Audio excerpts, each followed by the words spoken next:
Ay sen ben geçen canavar olmuştum sen.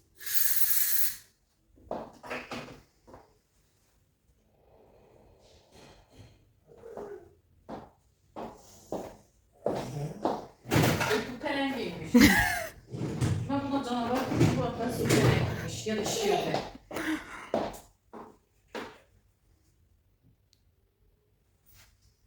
O da pis değil. Peleng olmak. Hı?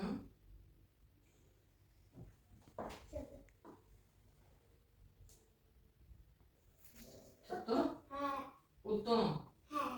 Hiç ne olmaz.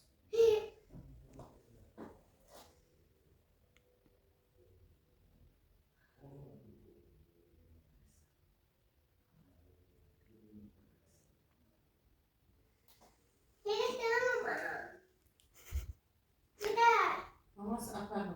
Kokutarsın gideyim. Tüpürmezsen bir dakika tüpür, çok tutarsan. Tüpürsen yok da işte. Aç.